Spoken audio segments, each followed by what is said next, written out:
Bisag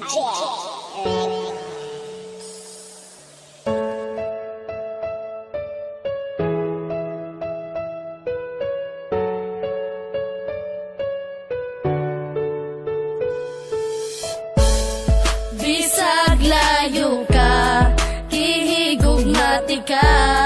di man ilang nga sa dughan ikaw ra, walay lain pa, nagihigugma,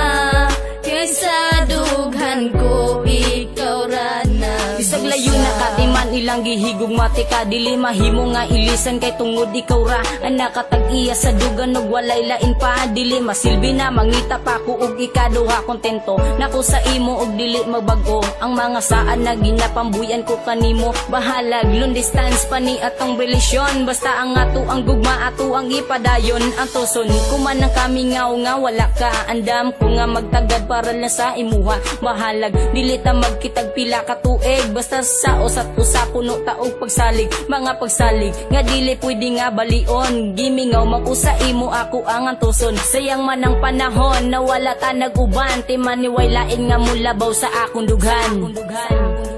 Bisag layo ka, kihigugmati ka, di man ilang nga sa dughan ikaw ra, walay lain pa, nagihigugma,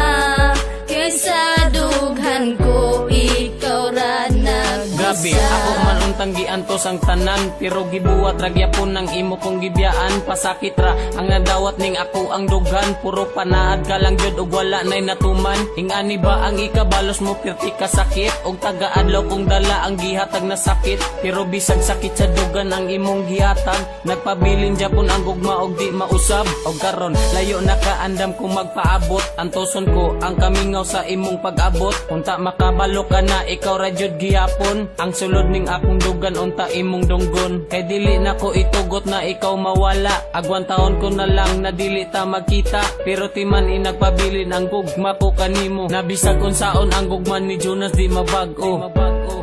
Bisag layo ka, kihigugmati ka,